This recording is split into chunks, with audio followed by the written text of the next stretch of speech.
y me quedaba en el Gran Hotel Sula frente a la catedral. Y la campana de la catedral no me dejaba dormir. Le damos también la bienvenida a Cristina, que hace, el martes pasado no tuvimos dar. Cristina, bienvenida, que anda por Colombia. Por allá también hay otro hermano que andaba perdido. ¿Cómo es tu nombre? Hasta hace tiempo que no viene, que se olvidó tu nombre. José, a José, que hace tiempo que no venía, pues también le damos la bienvenida. Pero te ha ido bien porque has engordado en la ausencia, así que no te ha ido tan mal en esta ausencia, pero no te olvides el caminito. La iglesia celebra una grandísima fiesta en el día de hoy. Hoy la iglesia celebra, como todos ustedes saben, la fiesta de San Juan Bautista. Esta es la única fiesta, aparte de la Virgen y del Señor, que la iglesia celebra, el nacimiento.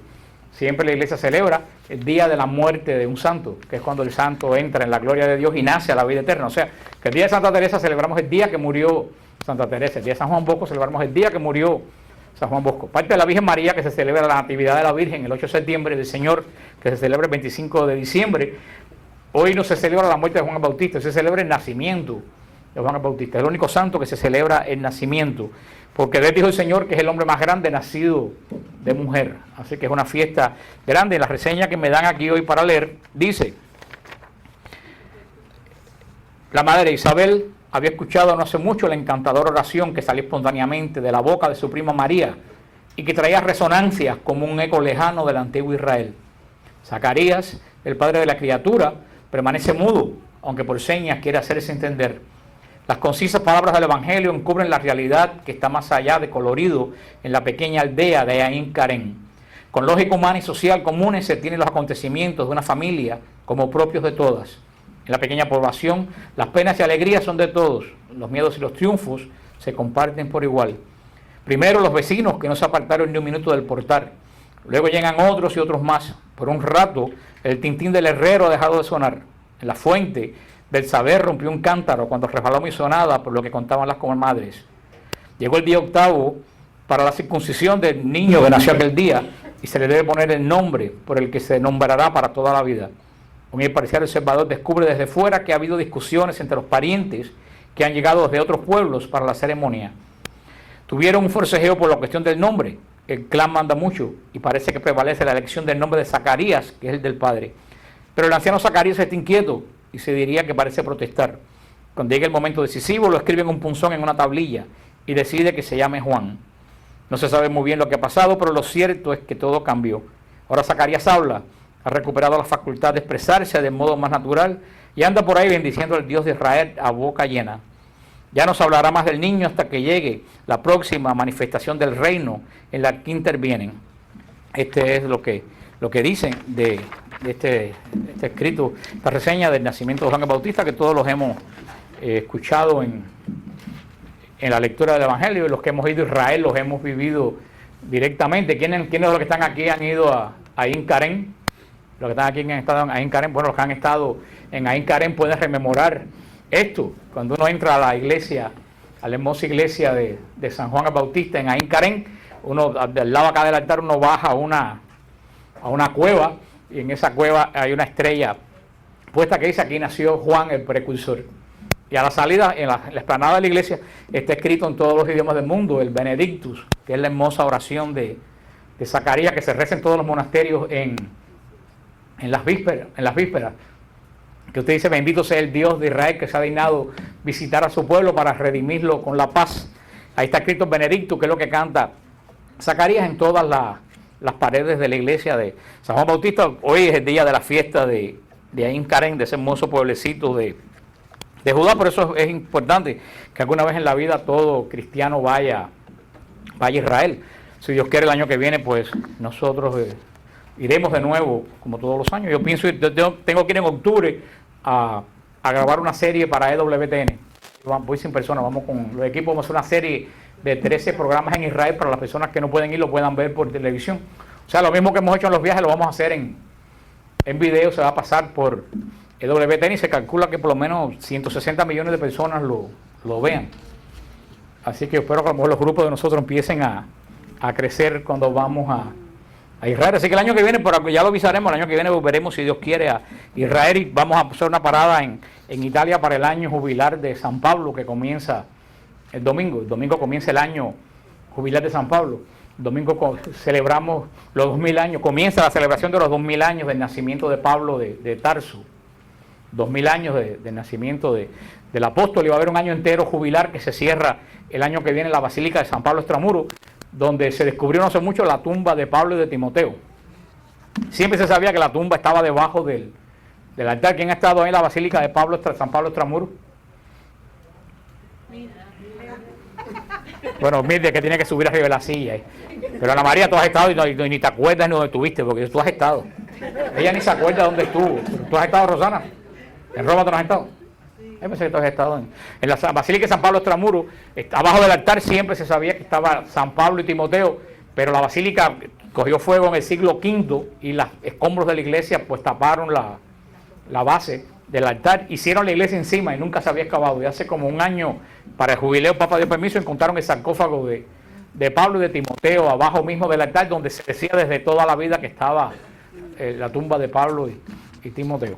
Así que no hay duda de que ahí está Pablo enterrado debajo. Y el domingo, oren, el domingo comienza, es día de San Pedro y San Pablo, y comienza el año jubilar, año de gozo de la iglesia. El Papa ha convocado para octubre un sínodo de obispos del mundo entero para hablar de la palabra de Dios, de la Biblia, de la importancia de la Biblia en el pueblo de Dios. Así que este sínodo va a ser muy importante de obispo en honor a San Pablo. Y también pues el domingo la fiesta de San Pedro y San Pablo, en la inauguración del jubileo, en la misa en la Basílica de San Pedro. Va a haber un acontecimiento muy importante que todos los años se repite, pero este año le van a dar especial interés. El patriarca ecuménico de Constantinopla, la cabeza de la Iglesia Ortodoxa, va a predicar junto con el Papa en la misa de San Pedro y San Pablo. Y al final van a rezar el credo de Nicea, el patriarca y el Papa en griego, y al final los dos van a dar la bendición desde el balcón, el patriarca de Constantinopla y el Santo Padre. No pueden celebrar la Eucaristía juntos porque todavía las dos iglesias están divididas, pero el patriarca va a predicar y va a estar presente durante toda la Eucaristía. Sé que es un paso, varios años ya el patriarca está yendo a la misa de San Pedro y San Pablo, pero este año, como es el año jubilar de San Pablo, le están dando más importancia a este evento. Así que la iglesia comienza jubileo, hay indulgencia plenaria, estamos otra vez de fiesta celebrando los 2000 años de Pablo. Y miren, ¿dónde está la tumba de Pablo? ¿En qué iglesia? ¿Pero en qué iglesia? ¿Pentecostal? Católica. ¿Dónde está la tumba de Pedro? ¿Pero en qué iglesia? Católica. ¿Y la de San Judas?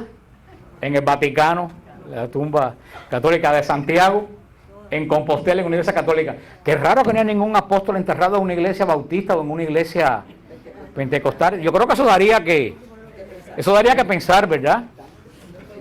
Porque si ustedes dicen que son familia de alguien y ninguno está enterrado en el pueblo, en la tumba de ustedes, pues eso le daría a ustedes mucho que pensar qué pasa con esa relación, pero evidentemente parece que hay mucha gente que no piensa. La semana pasada, y hoy les aseguro que no va a ser pregunta, ya yo quedé puesto y convidado después de las preguntas de la semana pasada. Vamos a seguir hablando de la iglesia. La semana pasada estamos hablando de la parte del credo de Nicea, estamos hablando del credo de Nicea, la parte que dice creo en la iglesia.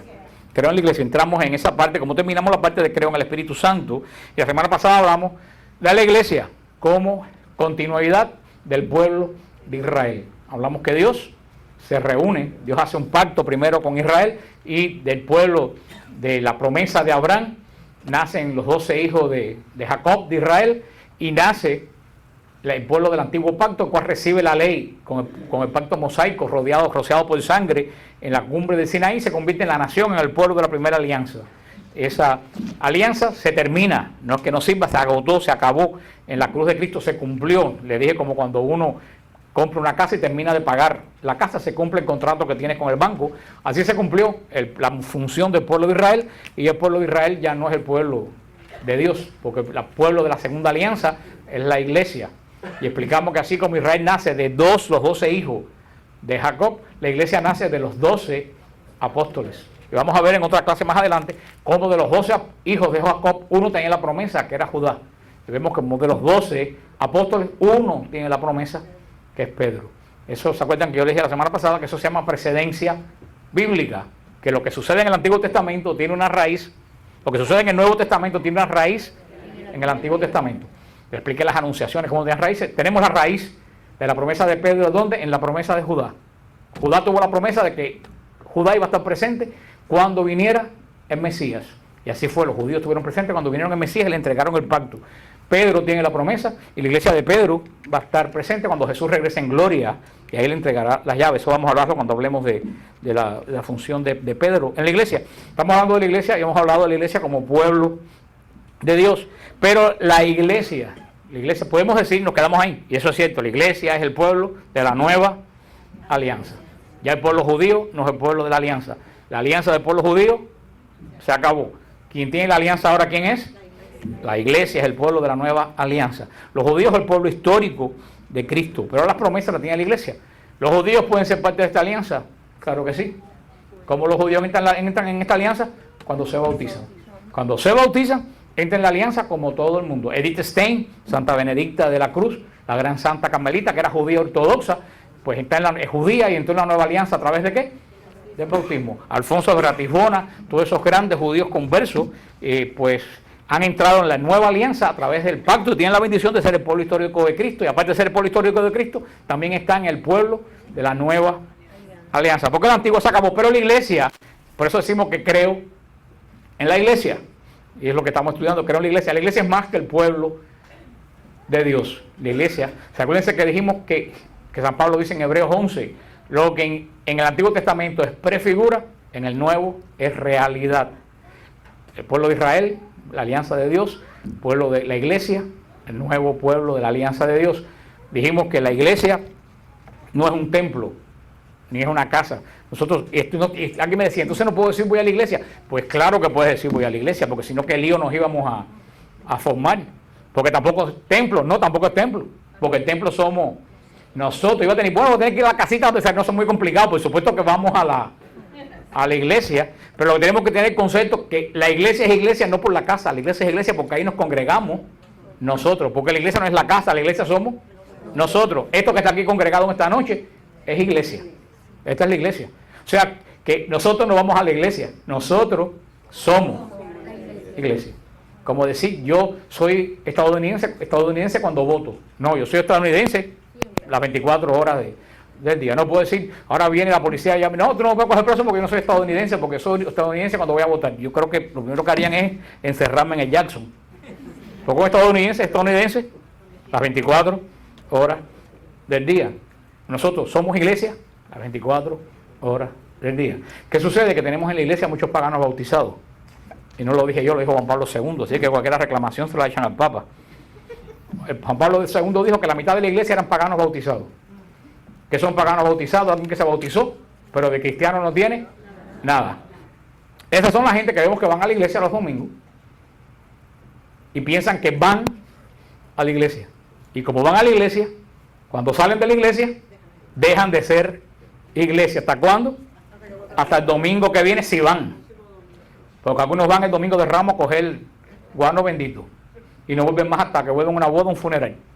Y algunos entran a la iglesia cuando lo bautizan y salen y lo vuelven ahí, si van cuando lo sacan con las patas por delante.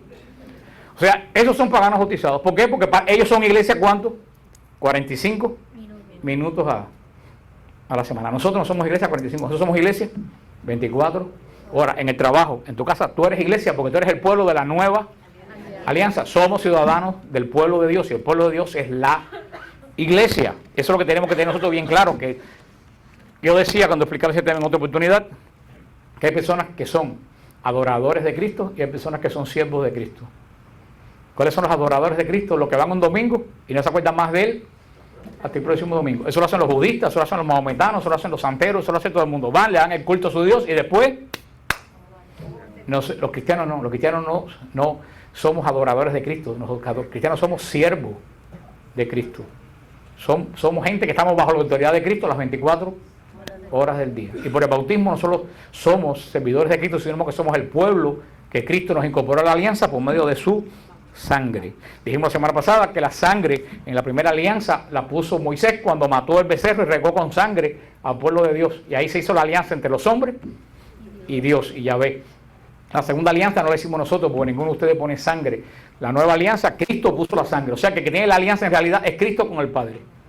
Nosotros entramos esa alianza con Cristo, con el Padre, a través del bautismo.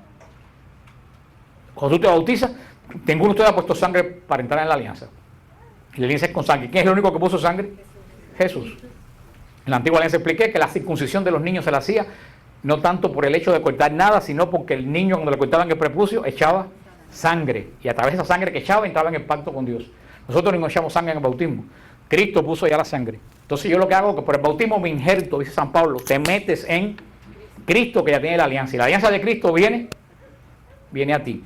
Pero por eso la iglesia es más que el pueblo de Dios. Porque si fuera el pueblo de Dios, podríamos decir, bueno, creo un pueblo. No, la iglesia no solo, el gran misterio es que la iglesia no solo es el pueblo de Cristo, la iglesia es el cuerpo de Cristo.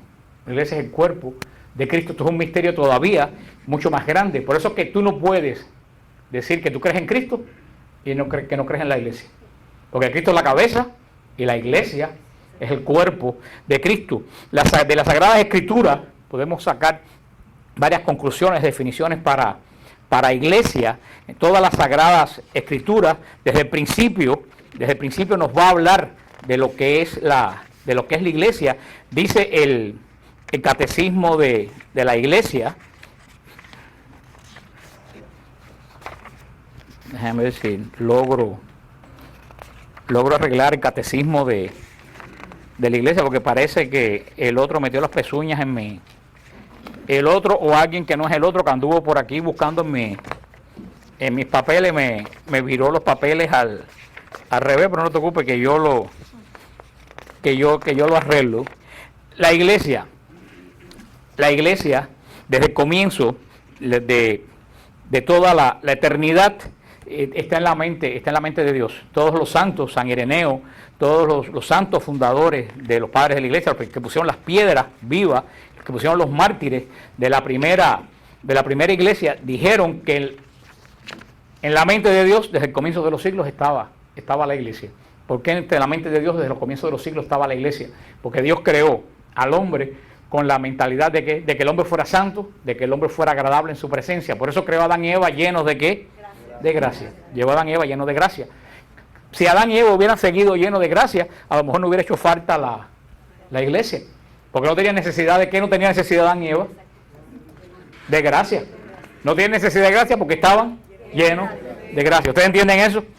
Adán y Eva, dice que Dios paseaba con ellos en el jardín. ¿Qué quiere decir? Que Adán y Eva y Dios eran íntimos. Adán y Eva estaban desde la cabeza a los pies llenos de Espíritu Santo. No les hacía falta más gracia, porque si ustedes tienen un vaso lleno, ¿le hace falta más agua? No le hace falta más agua. Si le echan más agua, ¿qué pasa? Se botan y la desperdician. Un vaso lleno está totalmente lleno. Por eso, Adán y Eva estaban como un vaso lleno, estaban totalmente llenos de gracia. ¿Qué sucede? En el plan de Dios, como ustedes lo saben, falla el plan de Dios.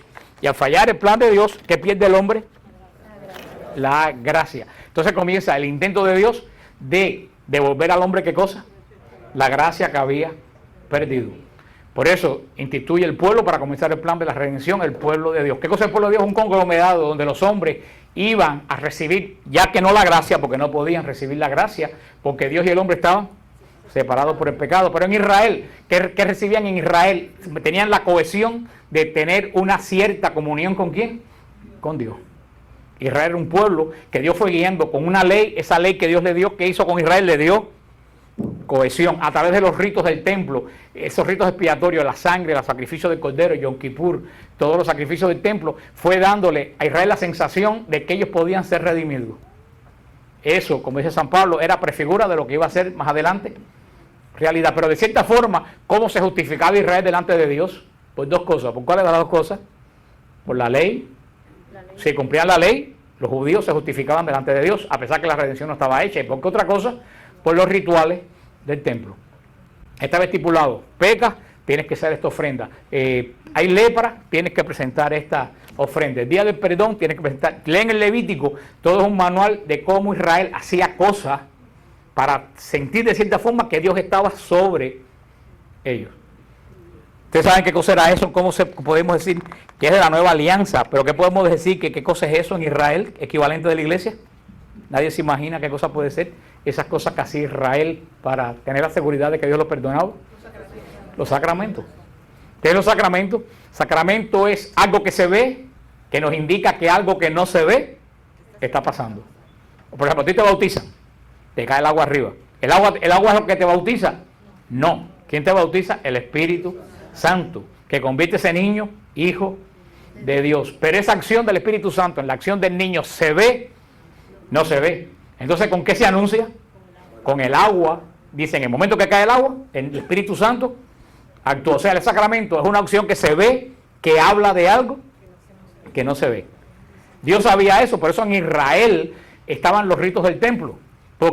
Y eso es lo que le falta a las iglesias protestantes. En el libro que hicimos en el Apocalipsis, que se llama del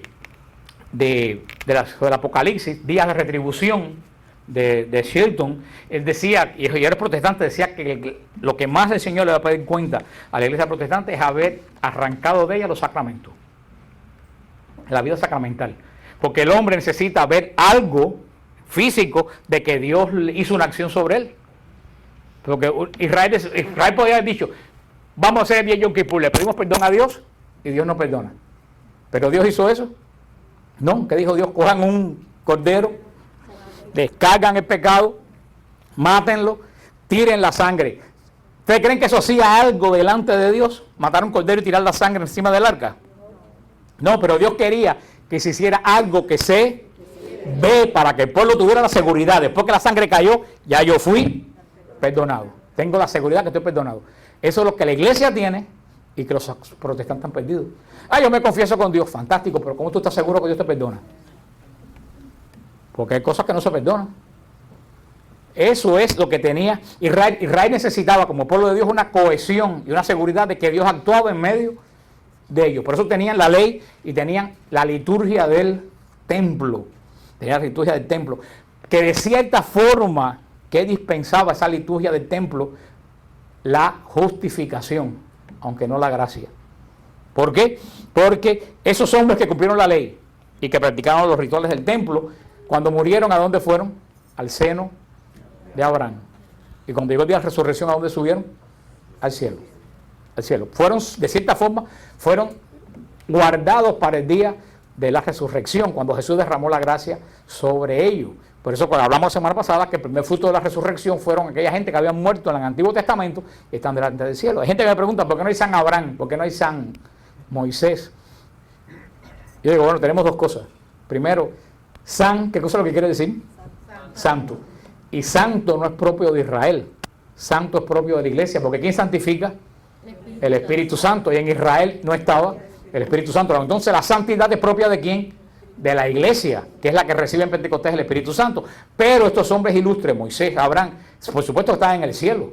Y la iglesia sí los tiene como santos. Y hay un día de la fiesta de San Abraham, hay un día de la fiesta de San Moisés, está la fiesta del profeta Elías. Lo que pasa es que en la nueva alianza son más conocidos en la iglesia la gente que han vivido en la alianza esta que en la otra alianza. Pero ¿por qué digo todo eso? Porque de esa forma Israel se iba adentrando ¿dónde? En la relación con Dios. Ahora viene Cristo, se presenta a Cristo con su redención.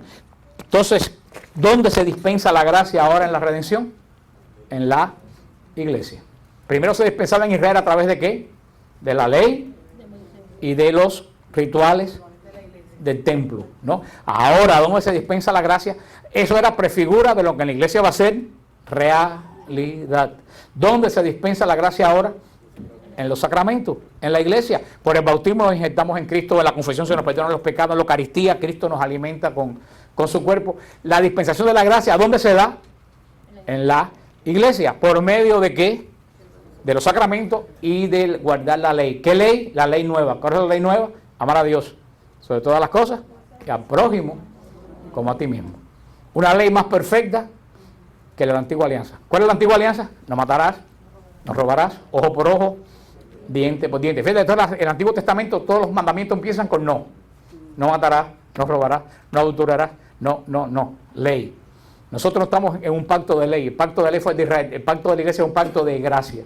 Por eso que dice Cristo, todo es muy sencillo. Olvídate no olvídate, porque los 10 mandamientos están metidos dentro de esto.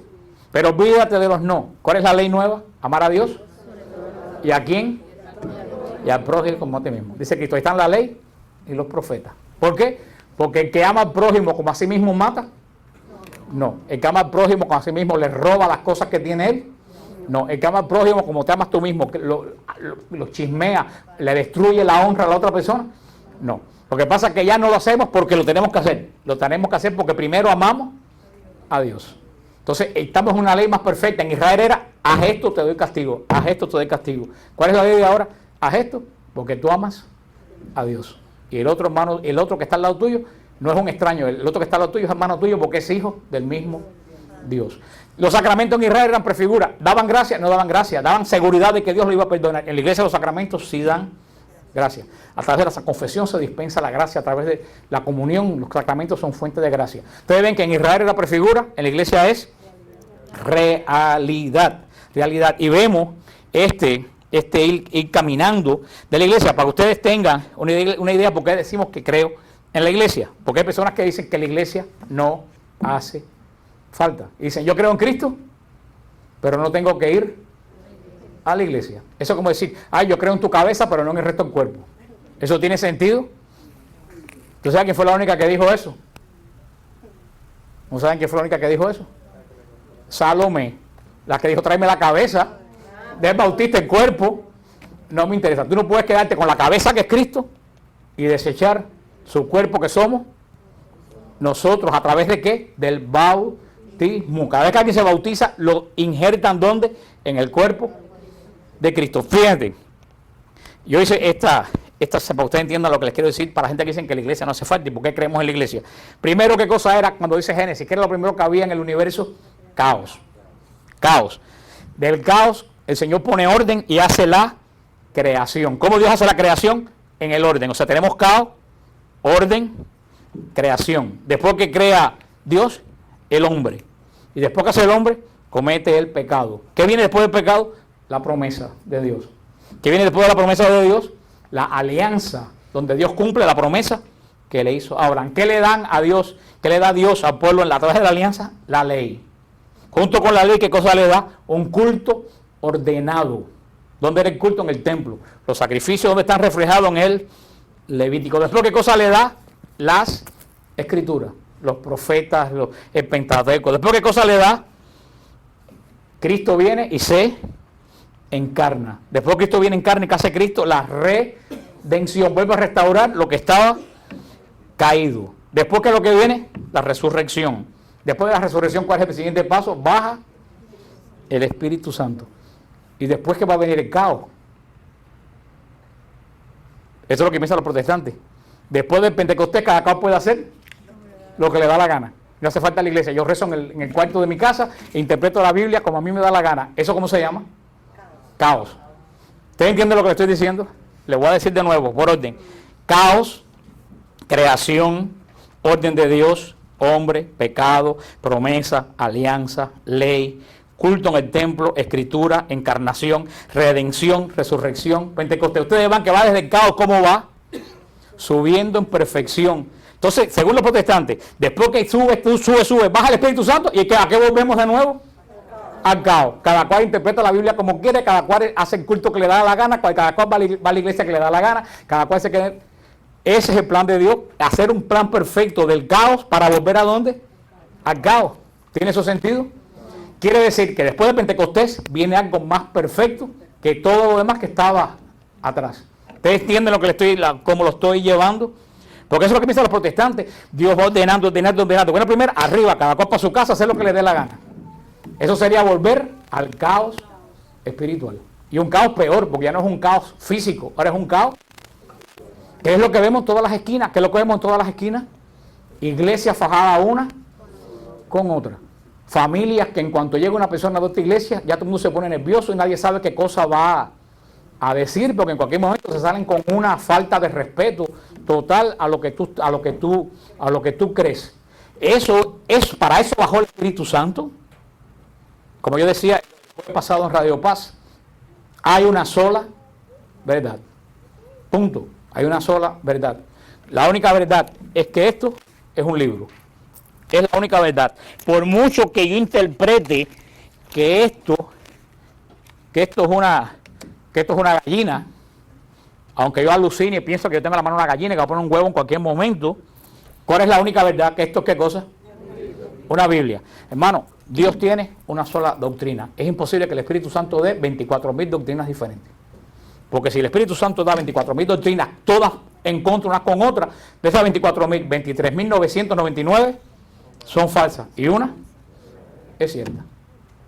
Por eso, en este orden de Dios, que se lo repito, caos, creación, orden de Dios, hombre, pecado, promesa, alianza, ley, culto, escritura, encarnación, redención, resurrección, descendimiento del Espíritu Santo, tiene que venir algo superior. ¿Qué cosa es lo superior? La iglesia. La iglesia, el orden espiritual que Dios ha dado para mantener la ley del nuevo pacto y para dispensar ¿qué cosa? La gracia. Por eso, si en Israel de cierta forma los cultos mantenían el pueblo unido en la esperanza de que Dios los iba a restaurar, en la iglesia está la plena restauración del pueblo de Dios. Porque si hubiera bastado la redención de Cristo suficiente, pero si para nosotros hubiera bastado la redención de Cristo, ¿Cristo hubiera mandado a bautizar? No. Y la prueba es que le digo a ustedes, Cristo acabó con los pecados. Sí, Cristo acabó los pecados, pero pon el televisor para que tú veas. Si Cristo acabó con los pecados, ¿por qué yo peco? Eso es lo que mucha gente no se pregunta. Cristo derrotó el pecado como hombre y nos da la posibilidad de que cada uno de nosotros derrotemos el pecado. Porque el diablo está vencido pero no está destruido. Es como los talibanes en Afganistán. ¿Estados Unidos venció a los talibanes o no? Por supuesto que los venció. Los expulsó el gobierno y se acabó. ¿Ahora están vencidos? No, siguen poniendo bombas. Sí, están destruidos, están vencidos pero no están destruidos. Siguen. Así está el demonio. El demonio está vencido, pero no está destruido. Y mientras el demonio no esté destruido, sigue existiendo ¿qué cosa? El pecado. ¿Y cuál es la dispensadora de la gracia que Cristo trajo en la redención? Pues nada más y nada menos que la iglesia. Dios hizo la gran alianza con Moisés, lo dijimos en el monte Sinaí. Del monte Sinaí, dijimos la semana pasada, nació el pueblo de la primera alianza. Lo explicamos la semana pasada. En el aposento alto, en lo alto del monte Sión, Dios derrama el Espíritu Santo y nace el nuevo pueblo de Dios. ¿Se recuerdan cuando explicamos el Apocalipsis? Dijimos que habían dos Jerusalén. No sé si ustedes se acuerdan dijimos que habían dos Jerusalén, una de la tierra y una del cielo. Dijimos que la primera Jerusalén era obra de ¿quién? Del rey David. Era una Jerusalén de piedra terrenal con un templo, a la cual vamos nosotros de todos los años. Esa es la Jerusalén de abajo. Como era una Jerusalén de la tierra, ¿qué pasó con esa Jerusalén? Se acabó, porque todo lo que tiene principio tiene fin. Esa Jerusalén la construyó David, se derrumbó en el año 70 de nuestra era. Porque esa Jerusalén que vamos ahora no tiene nada que ver con la Jerusalén de Cristo. La Jerusalén de Cristo está 15 metros abajo enterrada de la Jerusalén de hoy. O sea, esa Jerusalén que de hoy es una ciudad como lo es Damasco, como lo es La Habana, como lo es Washington. Es una ciudad totalmente moderna. Porque la primera Jerusalén, la del primer pacto, la capital del reino, la Jerusalén era del abajo. ¿Quién la hizo? El rey David. Y todo lo que tiene principio tiene fin. Ahora el Apocalipsis dice que la segunda Jerusalén, ¿de dónde baja? De arriba. Dice, miré y vi que la nueva Jerusalén bajaba. ¿Qué es lo que quiere decir? ¿Que va a bajar como un platillo volador? No, lo que quiere decir es que si la primera Jerusalén era de abajo, la segunda es de arriba. La primera Jerusalén, ¿quién la hizo? ¿Quién la construyó? El rey David. ¿Y la segunda? Cristo. Cristo construye la iglesia, la segunda Jerusalén. Por eso que Juan la ve que viene, no viene de la tierra, viene ¿de dónde? Del cielo. ¿Vestida como qué? Como una novia. Como una novia. O sea que la segunda Jerusalén es eterna. ¿Por qué es eterna la segunda Jerusalén? Porque no la hizo un hombre, la hizo. ¿Y cuál es esa segunda Jerusalén? ¿Pero cuál es esa segunda Jerusalén? La iglesia. Esa segunda Jerusalén es la iglesia. Recuérdense que baja del cielo no quiere decir que al final de los tiempos se van a parar y van a ver una cosa gigantesca bajar poquito a poco y aterrizar. Que baja del cielo quiere decir que la creación no es de abajo, quiere decir que su creación es de arriba. ¿De dónde es Cristo? Del cielo. Cristo construye la nueva Jerusalén, o sea que no viene de abajo, nuestra Jerusalén viene de arriba. Y todos ustedes son miembros de la nueva Jerusalén, la novia de Cristo, porque la iglesia es la novia de Cristo, es la tierra. Fíjense, y eso está muy bien hecho, y aunque no viene al caso, no, está puesto un poco forzado eso. Ustedes se recuerdan la película de Mel Gibson, La Pasión, cuando Cristo se encuentra con María, que Cristo cae al piso y María lo levanta, y Cristo la mira y le dice: madre, estoy haciendo todas las cosas nuevas. Esas son palabras del Apocalipsis, que ahí Mel Gibson la pone muy bien esa palabra, porque Cristo en la muerte en la cruz, ¿qué es lo que hace? Una nueva creación. La creación de los hombres y las mujeres que están llenos de ¿qué? De gracia. ¿A través de qué? Del misterio de la iglesia. Porque todos los bautizados, cuando somos bautizados, nos injertan ¿dónde? En el cuerpo de Cristo. Luego entonces, creemos en la iglesia, porque la iglesia no solo es el pueblo de la primera alianza. Creemos en la iglesia porque la iglesia no solo es la nueva Jerusalén bajada de arriba. Creemos en la iglesia porque la iglesia es el cuerpo de Cristo. Y si tú crees en Cristo, que es la cabeza, tienes que creer en el cuerpo que somos cada uno de nosotros. San Pablo dice en Primera de Colosenses capítulo 24 y 28, dice San Pablo: ahora me alegro por los padecimientos que soporto por ustedes y completo en mi carne lo que le falta a las tribulaciones de Cristo en favor de su cuerpo, que es la iglesia, de la cual he llegado a ser ministro conforme a la misión que Dios me concedió en orden a vosotros para dar cumplimiento a la palabra de Dios. Misterio escondido desde siglos y generaciones, manifestado ahora a sus santos, a quienes Dios quiso dar a conocer cuál es la riqueza de la gloria de este misterio entre los gentiles, que es Cristo entre vosotros, la esperanza de gloria, al cual nosotros anunciamos, amonestamos e instruyendo a todos los hombres con toda sabiduría, a fin de presentarlos perfectos en Cristo. Esto que dice San Pablo, a lo mejor ustedes no se han dado cuenta porque lo tienen que leer varias veces, es tremendo. Primera es Colosenses, capítulo 1, versículo 24 y 28. Mira lo que dice San Pablo: ahora yo me alegro por sufrir por ustedes. Entonces te aparecen iglesitas por ahí en las esquinas, ¿y qué te dicen?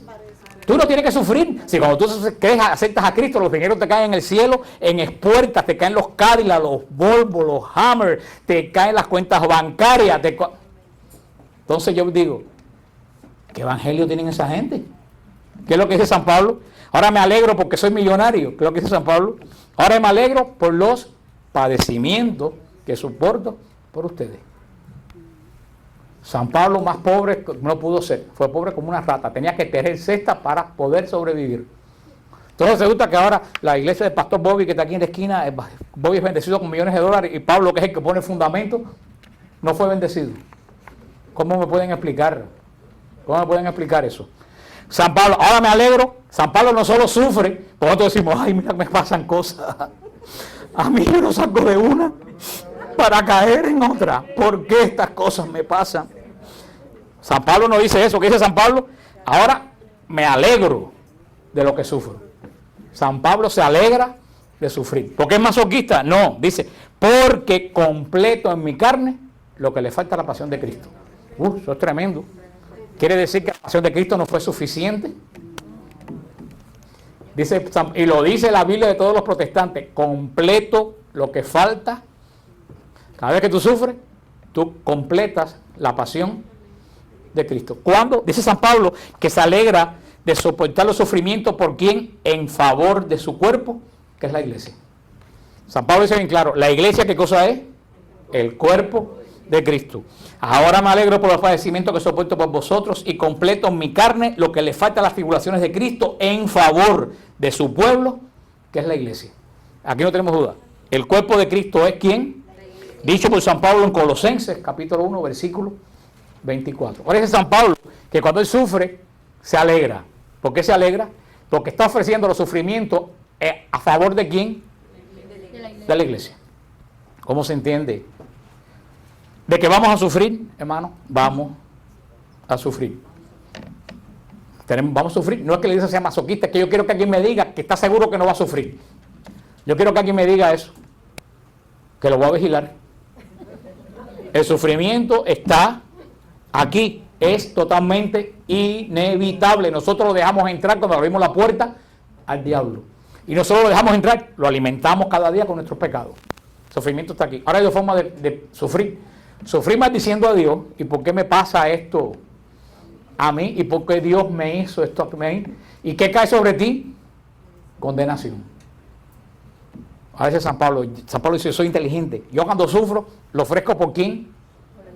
Por la iglesia. ¿Qué es lo que quiere decir eso? San Pablo decía, Señor, esto que estoy sufriendo es para que las personas se salven.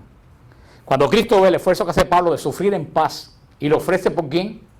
Por la salvación. Y una persona se salva porque Dios le da la gracia en honor a quién? A Pablo que está sufriendo. Esa persona se salvó ¿por qué?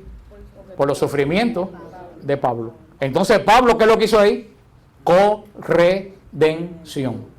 Cristo nos redimió, pero Pablo hizo que esa persona entrara ¿a dónde? En la redención. Ustedes veo caras que me parece que no están entendiendo absolutamente nada. ¿Cristo nos redimió a todo el mundo, sí o no? Sí. ¿Estás seguro de eso? Sí. Veo que una gente que no está muy seguro. ¿Cristo nos redimió a todo el mundo, sí o no? Sí. Ahora, ¿todo el mundo está redimido? No. No. ¿Los asesinos, los que abusan de niños, ¿están redimidos? No. La redención está ahí, pero esas personas rechazaron la redención. Y ahora es donde viene el trabajo de nosotros. ¿Cuál es el trabajo de nosotros? Hacer que esas personas que rechazaron la redención acepten la redención. Por eso cuando tú ofreces tu sufrimiento, cuando tú ofreces tus oraciones, cuando tú ofreces reparación por esas personas que no han aceptado la redención y la aceptan, ¿tú sabes quién se anota ese triunfo? Tú. Entonces esa persona ha sido corredimida por tus oraciones y por tus sufrimientos. Corredimida porque la primera redención, ¿quién la hizo? Cristo, pero esa persona la rechazó y tú por tus oraciones y tus sufrimientos la volviste a traer. ¿Ustedes entienden eso? Ese es el misterio de la corredención. Eso es lo que dice San Pablo aquí. Pero San Pablo que ofrece todo eso que sufre, lo está ofreciendo en vano. ¿No? ¿Por qué lo ofrece específicamente? Por la iglesia. Porque San Pablo era el constructor del cuerpo de Cristo. Fíjate lo que dice después. De la cual he llegado a ser ministro. San Pablo era ministro de la iglesia. O sea, vamos a ver después que la iglesia es jerárquica. La iglesia no es una democracia, gracias a Dios. Si la iglesia fuera una democracia, en cualquier momento nos cayó un Obama de papa. Dios nos ampare. La iglesia no es una democracia, en absoluto. Dice San Pablo, la iglesia tiene jerarquía. Vamos a ver. Dice, de la cual he llegado a ser ministro conforme a la misión que Dios me concedió en orden a ustedes para dar cumplimiento de la palabra de Dios. San Pablo dice que tiene un ministerio que se lo va a dar ¿a quién? A la iglesia, que es el cuerpo. Ahora lo que dice de la iglesia en el capítulo 26. Al misterio escondido desde siglos y generaciones, manifestado ahora a sus santos. Esto dice San Pablo, la iglesia, ¿qué cosa es? Un misterio escondido. ¿A través de qué dice San Pablo? Generaciones. ¿Dónde estaba la iglesia escondida por generaciones? A ver. ¿Dónde estaba la iglesia escondida por generaciones?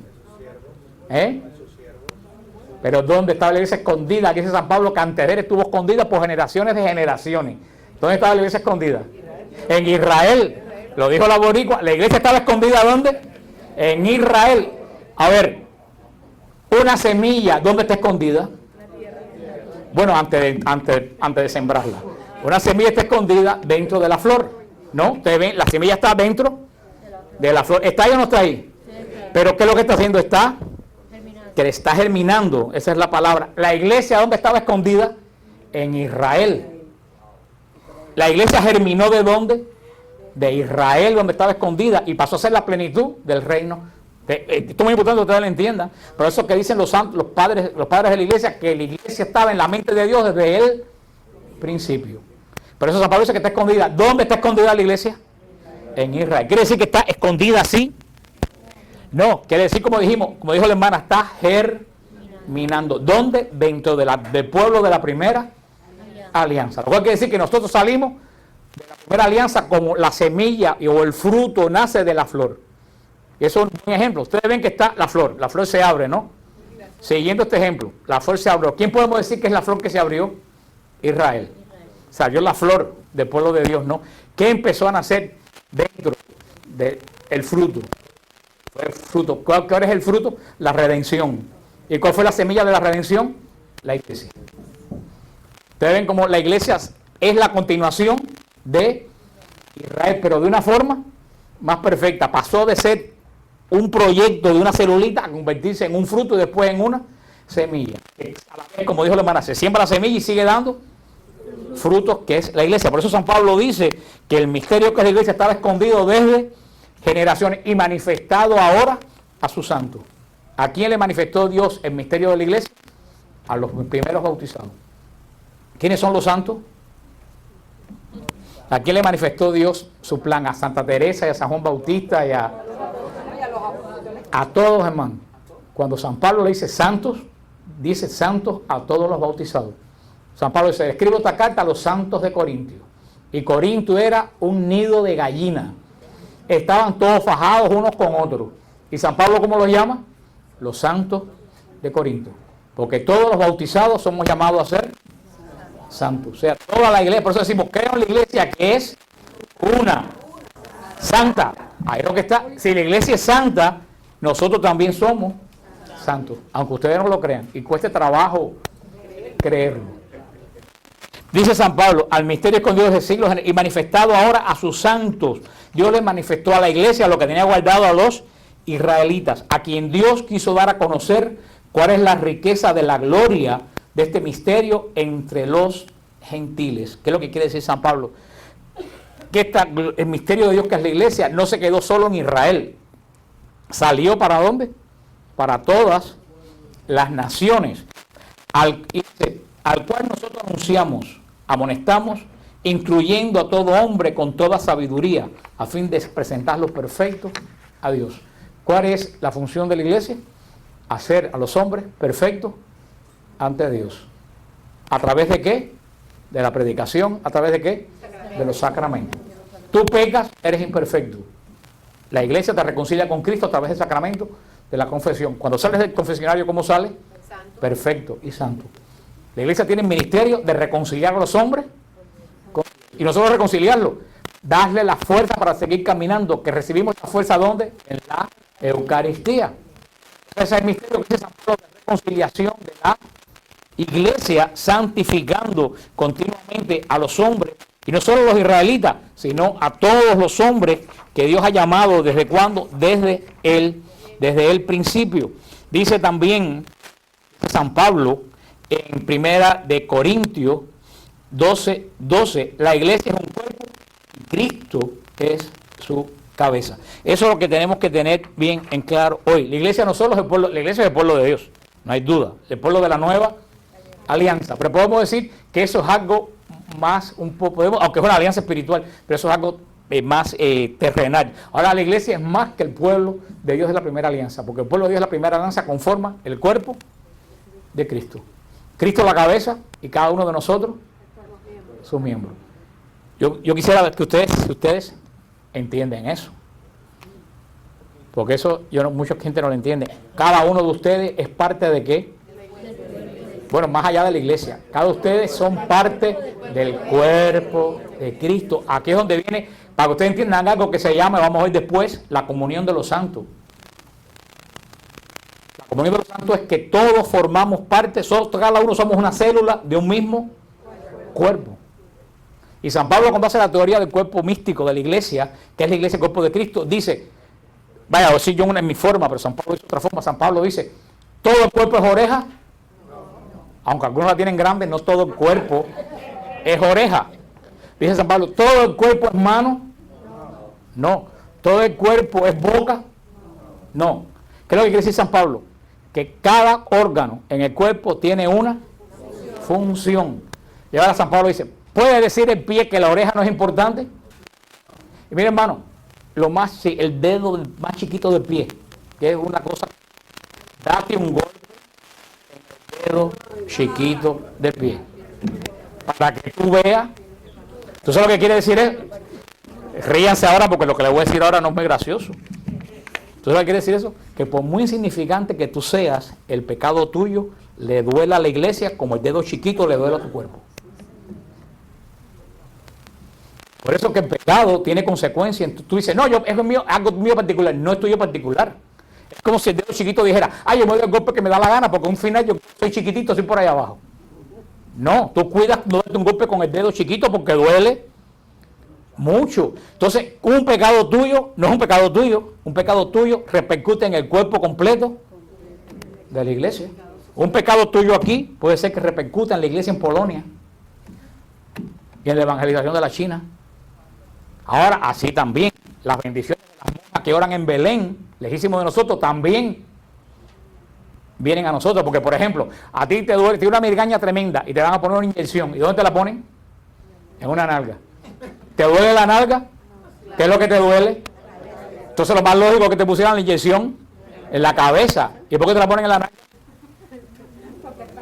Porque todo el cuerpo tiene conexión. Toda la iglesia tiene conexión. Entonces, las que oran las monjas en Belén nos bendicen a cada uno.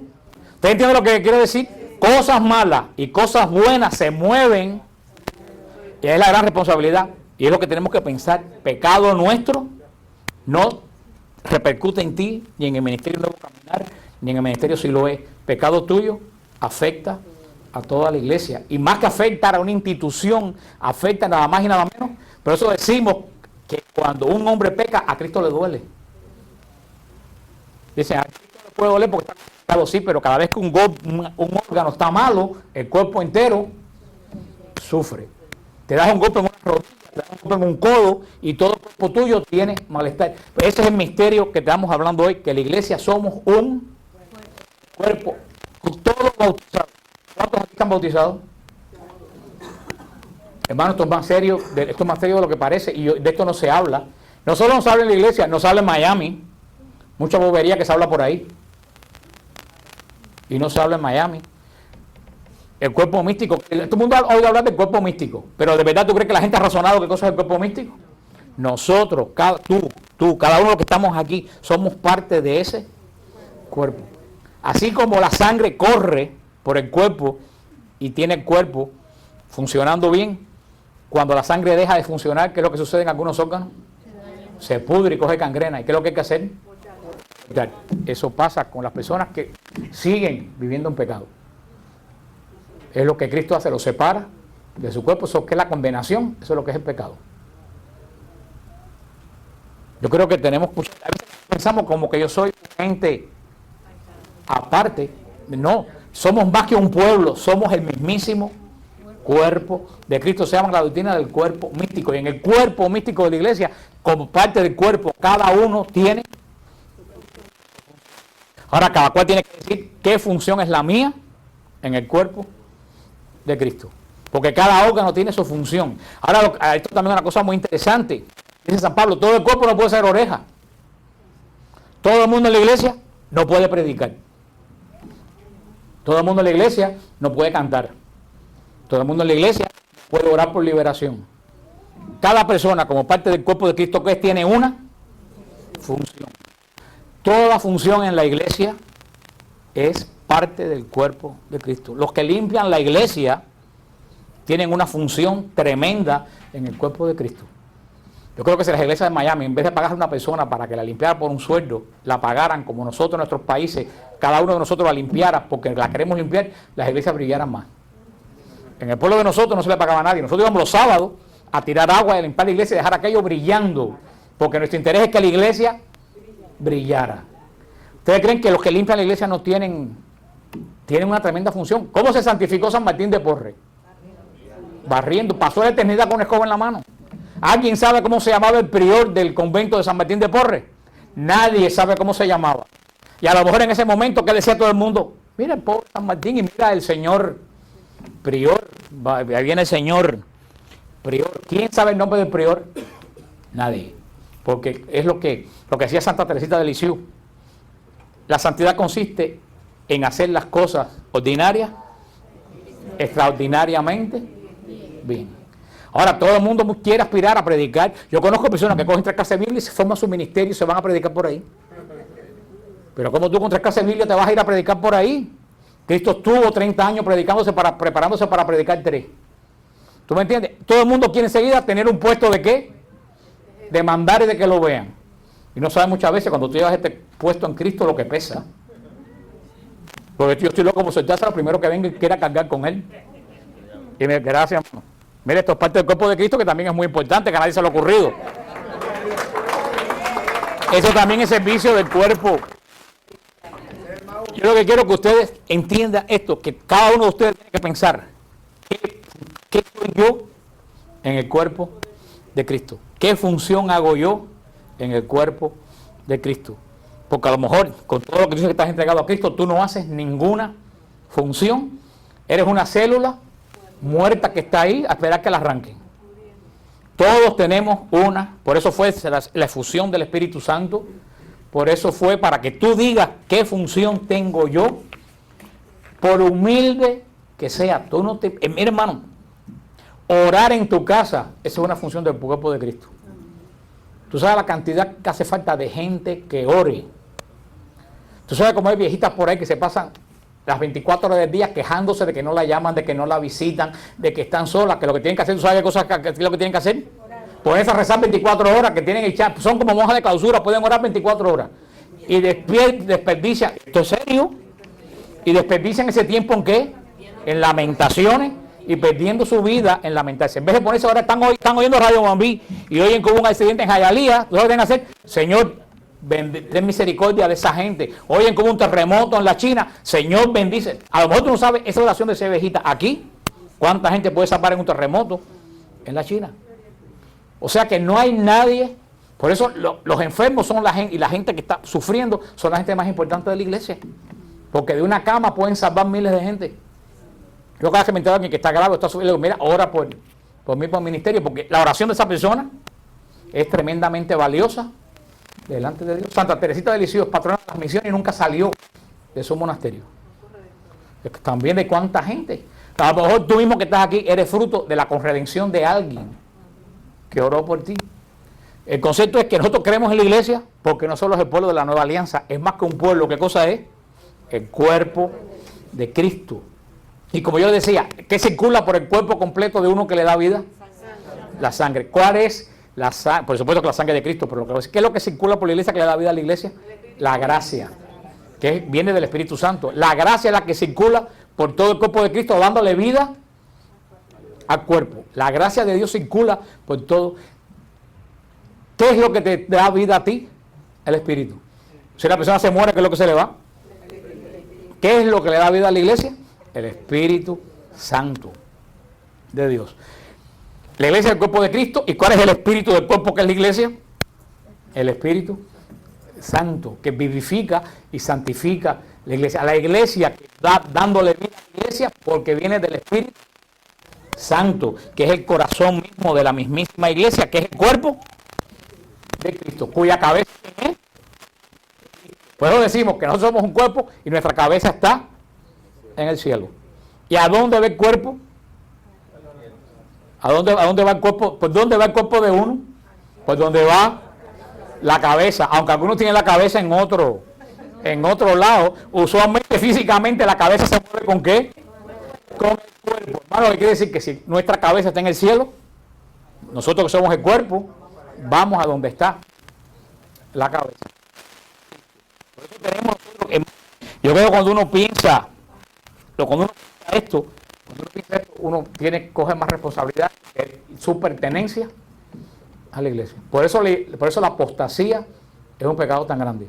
¿Qué cosa es la apostasía? El abandono de la verdadera fe. Cada vez que un bautizado reniega de la iglesia que lo bautizó, es como si a ti te cortaran la mano de un hachazo. Mutilas el cuerpo de Cristo. Y hay, como dice el Evangelio, hay del que mutile el cuerpo de Cristo.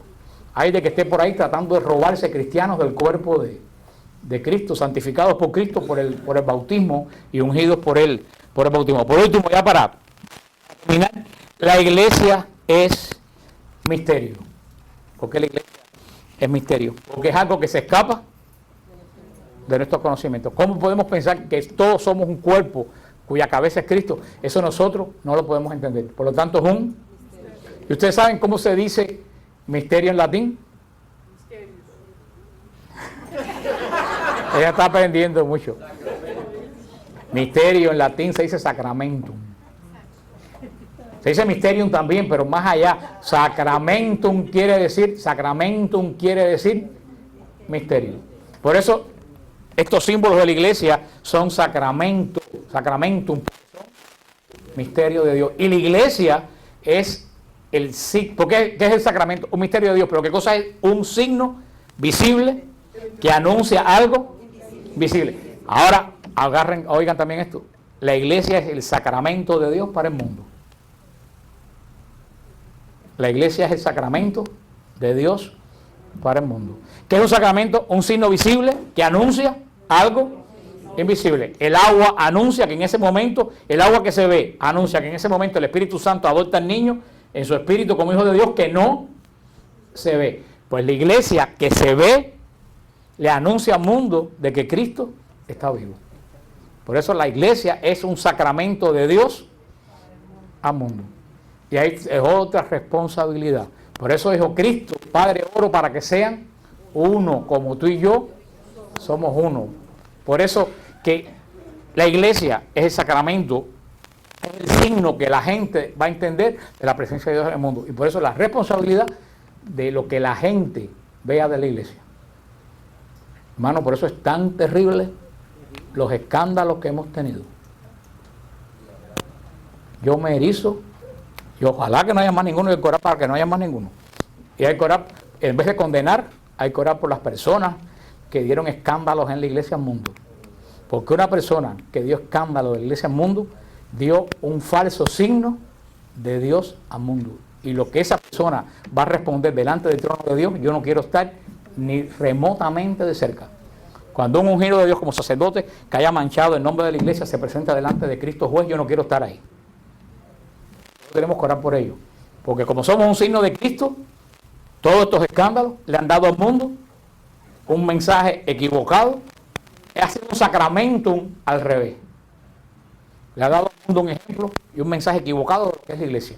Y mucho fango que cae sobre la iglesia son responsables. Y estoy hablando de los sacerdotes que dieron escándalo, pero también podemos ser cada uno de nosotros. Cuando en tu trabajo te pones a hablar más de los demás, cuando andas hablando escándalo por ahí, viviendo con una persona que no es tu esposo sin recibir el sacramento de matrimonio, cada vez que, y dicen, y ese es católico, cuando andamos borrachos por ahí, cuando cogemos el carro y damos un mal ejemplo, le sacamos el dedo a alguien o le pasamos, como he visto gente que me han pasado como un bólido por el lado, se han metido, me han gritado, después de ver detrás que dicen de colores.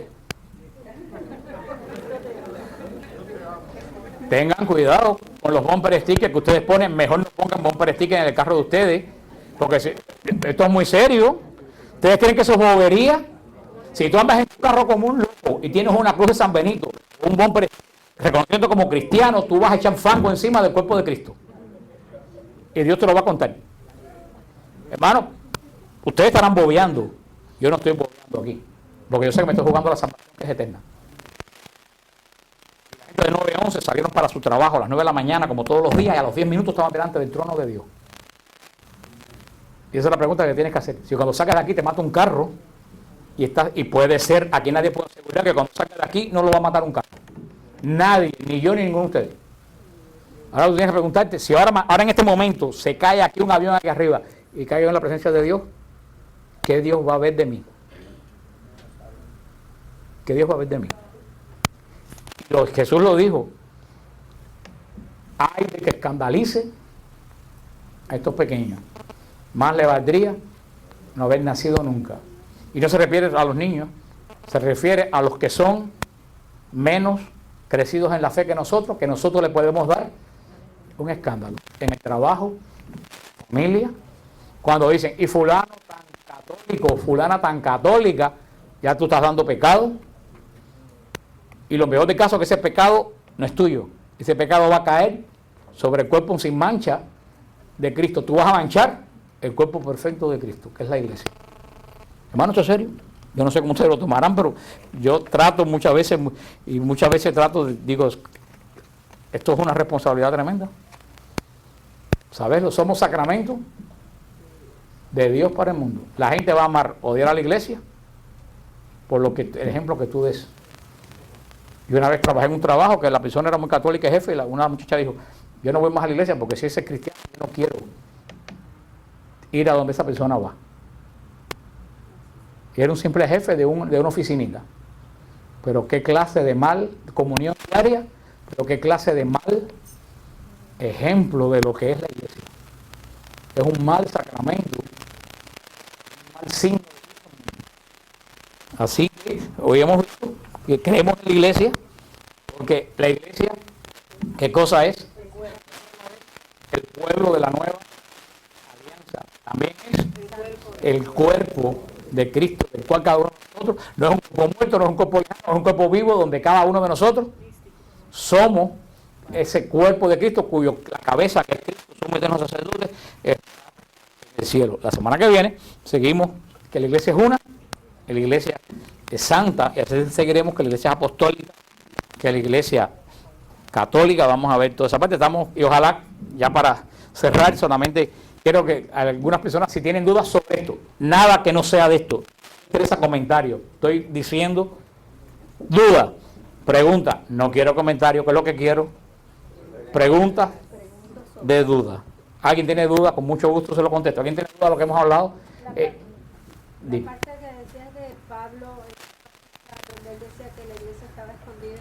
Primera está en Colosenses, en la carta de San Pablo a los Colosenses, creo que es capítulo 1, 24, 28. Pero alguien tiene duda de lo que hemos hablado, quien no entiende, con mucho gusto yo le... Sí. ¿Eh? Yo mencioné Corintios también, pero lo que ella pregunta está en Colosenses. Yo mencioné esta primera de Colosenses y también hablé de primera de Corintios 12. También hablé. Dime. Tú dijiste caos, creación, orden, hombre, pecado y después. Promesa, alianza, ley, culto, escritura, encarnación, redención, resurrección, Pentecostés. Entonces me hice la pregunta, caos, o sea, Cristo va a ser así subiendo para volver al principio. No, dijimos que si esto va subiendo en perfección espiritual, después de Pentecostés tiene que venir algo mucho mejor de lo que estaba antes, que era el pueblo de Israel, un simple pueblo con una alianza, a una alianza hecha por Dios espiritual con la iglesia, que es el cuerpo y la sangre de Cristo. Por eso la iglesia es la culminación de la obra de Cristo. Por eso fue lo que yo estaba diciendo, que en la iglesia nos santificamos. La iglesia está puesta para nuestra santificación.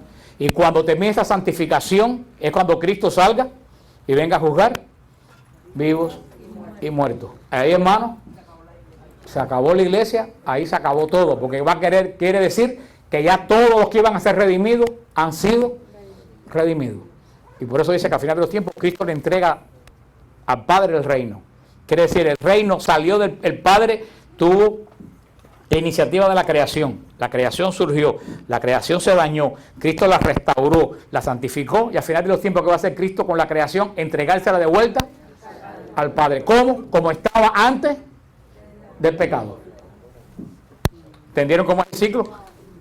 Cristo le va a entregar al Padre el reino tal como era antes del pecado de Adán y Eva. Esa es la obra en que estamos ahora, que empezó por un simple pueblo y va subiendo espiritualmente, subiendo. Lo que quise ver ustedes con lo que preguntó la hermana, lo que quise ver con esto es cómo es una obra de Dios que nunca cae en el caos, que siempre va en el orden y siempre va en la perfección. Si Israel era un pueblo, la iglesia es un pueblo mucho más perfecto. Por eso es que la necesidad que decimos que creemos en la iglesia, porque no puede haber obra de Dios si no hay iglesia. Si cada cual se tranca en su cuarto, ora en el cuarto cuando le da la gana, va a la iglesia cuando le da la gana, cree en lo que le da la gana, ¿eso es un pueblo? ¿Eso es una nación? En absoluto. Entonces nosotros sí creemos en la iglesia, porque la iglesia es misterio de Dios y es obra de Dios. Por eso hay gente que dice, yo creo en la iglesia pero no creo en los curas. Yo digo, yo tampoco creo en los curas. Nadie te dice que cree en los curas, pero sí creo en la iglesia. El cura es una persona como tú y como yo, que tiene un ministerio que Dios le ha dado y que es sacudido por el diablo para que sea infiel, para que muchos caigan. Y hay muchas lenguas que se mueven para criticar a los curas y pocos que se mueven para orar por ellos. Definitivamente. Por eso creemos en la iglesia. Sí, la gente dice, no hace falta la iglesia. Sí hace falta la iglesia. A los que dicen, yo oro en mi casa, yo digo, ¿y puedes comulgar en tu casa? No puedes comulgar. ¿Dónde es lo único que se puede comulgar? En la iglesia. Y yo me confieso con Dios. Perfecto, te confiesas con Dios. ¿Y cómo tú sabes que tú tienes la seguridad que Dios te perdonó? ¿Cuándo tú tienes la seguridad? Cuando el sacerdote te dice, yo, con el poder que Cristo le dio a la iglesia, te absuelvo de tus pecados. Porque a mí me da la gana, no, en el nombre del Padre, del Hijo y del Espíritu Santo. Cuando el sacerdote dice eso, hayas hecho lo que hayas hecho, quedaste en cero. Naciste de nuevo. O sea, ¿tú puedes recibir eso en tu casa? No, creemos en la iglesia porque la iglesia es necesaria, porque la iglesia está en el plan de Dios, que no es una simple reunión. Los que dicen que no creen en la iglesia son gente que piensan que la iglesia es una simple reunión de gente que van 45 minutos a cantar un coro y predicar un cura. Eso es lo que dicen que no creen en la iglesia. Yo tampoco creyera en una cosa así. Creemos en la iglesia porque no es lo que vemos. La iglesia es el sacramento de Dios visible de lo que no vemos. ¿Qué es lo que no vemos? La redención de Cristo, Cristo actuando como mediador en el cielo, repartiendo esas bendiciones a través de la iglesia, que es su cuerpo. No se puede creer en Cristo y no creer en la iglesia. Por eso que el credo pone, creo en la iglesia junto con el Espíritu Santo. Creo en Dios Padre, creo en Dios Hijo, creo en el Espíritu Santo y creo en la iglesia. Porque la iglesia es la obra del Espíritu Santo. Punto. Por eso que yo le dije que no se puede desestimar la iglesia, porque la historia de la iglesia es el evangelio del Espíritu Santo. Porque cuando empezó a actuar el Espíritu Santo, el día de Pentecostés. ¿Y dónde está escrita toda la obra del Espíritu Santo en su pueblo? En la historia de la iglesia. Los santos, los padres de la iglesia, los obispos, las monjas que han orado por siglos, los sacerdotes que han ministrado por siglos. Esa es la acción del Espíritu Santo en nuestra iglesia. Que muchas veces solamente vemos los escándalos, pero no vemos las miles de bendiciones que ha tenido. Que estaba viendo el otro día la obra que la están poniendo de nuevo en Moda Angélica, la vida de Santa Teresa, que creo que la he visto un promedio de 300 veces y no me canso de verla. Y siempre en esa época, ¿de quién habla la iglesia? Del Papa Borgia, que fue un escándalo. Pero no se acuerdan que mientras el Papa Borgia era Papa en Roma, estaba Santa Teresa fundando los Carmelos, estaba San Ignacio de Loyola fundando la Compañía de Jesús, estaba Fray Pedro de Alcántara, estaba San Francisco de Borja, estaban San Francisco Javier. Todo eso fue un siglo de santos y todo el mundo se fija en ¿qué? En un Papa malo, y desechan toda una gama de gente santa que en ese mismo momento estaban santificando la iglesia. Y en el EW están poniendo la vida de San Juan Bosco. ¿Ustedes no la han visto? Véanla, porque yo tampoco entendía San Juan Bosco hasta que vi esa. Cuando tú ves la vida de San Juan Bosco, esa estatua que tú ves, viene y se mete delante de ti, y ustedes ven lo que pasó y la obra que hizo ese hombre, que nada más que lo vemos encaramado en una estatua y pensamos que no hizo nada, a favor de los niños y de la gente más abandonada. Yo mismo que conozco tanto, y es que he visto el cuerpo incorrupto de San Juan Bosco, yo me he quedado asombrado de la vida y la obra de San Juan Bosco. Yo no sé, la ponen a diferentes horas los sábados, pero busquen en EWTN, en la programación, para que vean la vida de San Juan Bosco, que aparte es una película muy bien hecha. Y de verdad que, dígame usted, tenía una duda, ya para cerrar la noche.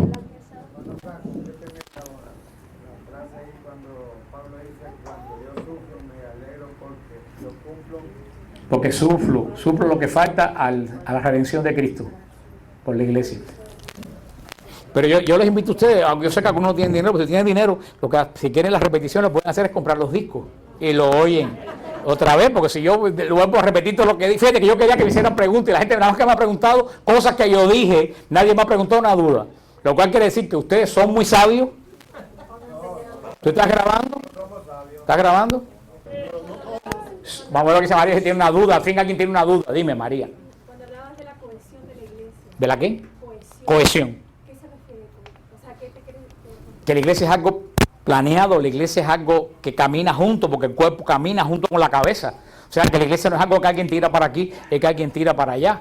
Por eso que quiere alar por su propio interés para un lado, está haciéndole un daño también a la iglesia, al cuerpo de Cristo. Cohesión como más que unión, es que estamos coordinados. Por eso cuando uno entiende eso en los ministerios, en las obras, tú dices, yo no puedo hacer lo que me da la gana, yo tengo que hacer lo que es bien para la iglesia, porque hay gente que quieren hacer lo que les da su realísima gana, sin contar que aquí no es lo que a mí me importa, es lo que es bien para la iglesia. Pero cuánta gente hay que solamente ponen en los grupos, en los ministerios, su propia agenda, ¿Y qué es lo que hace? Dividir más todavía el cuerpo de Cristo. Y el cuerpo de Cristo, le digo, hermano, cuando Cristo dice hay quien lo divida. Y los protestantes lo dividen, pero dentro de la iglesia los dividimos en los ministerios, en los grupos con los chismes, porque aquí se hace lo que a mí me da la gana para molestar a fulanito que a mí no me cae bien. Esas personas van a tener que responder delante de Cristo como los protestantes que se llevan gente. Y hay de ministerio que se acaba por culpa de una persona. Tendrá que dar cuenta delante de Cristo, juez, porque mucha gente en la iglesia quieren imponer. Y aquí, hermano, no hay agenda de nadie. ¿Tú sabes cuál es mi agenda? Mi agenda es la de Cristo. Cuando me preguntan en EWTN, ¿tú siempre tienes la razón? Digo, yo siempre tengo la razón. Y me dicen, ¿y por qué tú estás seguro? Porque yo no tengo opinión propia. Mi opinión es la de la iglesia. Y la iglesia está bien. Yo nunca me muevo un milímetro de lo que dice la iglesia. Si todo es tan fácil, el otro día me decía, eso a mí te le va a gustar, a mí me decía persona religiosa, me decía el otro día, es tan fácil ser religioso.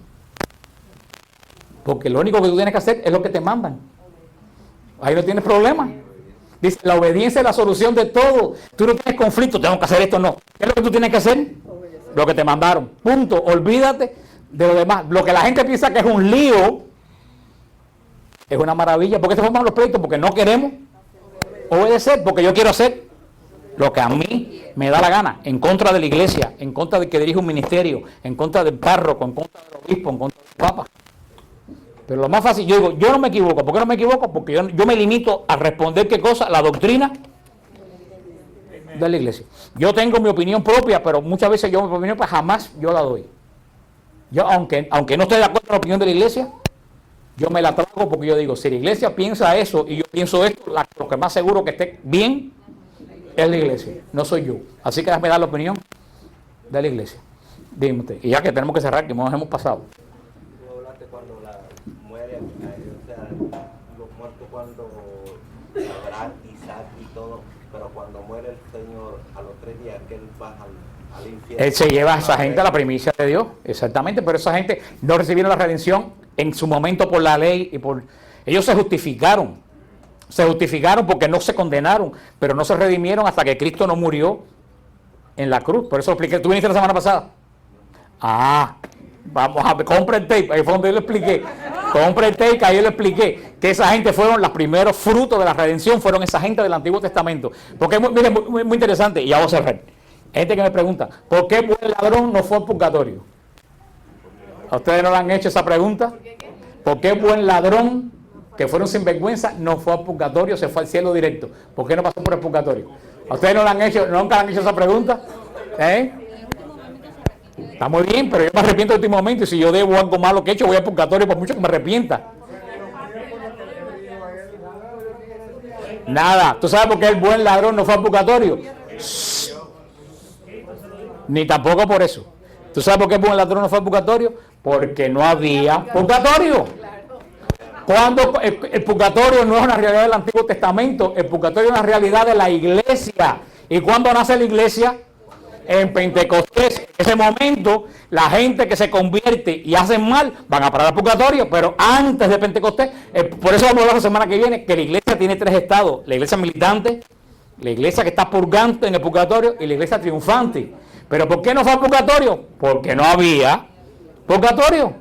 Es tan sencillo como eso. Mira qué sencillo, ustedes han enredado, que sí, que claro que fue porque Cristo lo dijo, pero el purgatorio es una realidad ¿de quién? De la iglesia. Y comienza junto con la iglesia. Vamos a averiguar quién fue el primero que fue al purgatorio. Yo tengo una idea de quién puede haber ido al purgatorio por primera. Le dejo esa tarea a usted averiguar en los Hechos de los Apóstoles quién fue el primero que fue a dar con sus huesos al purgatorio. Averígüenlo.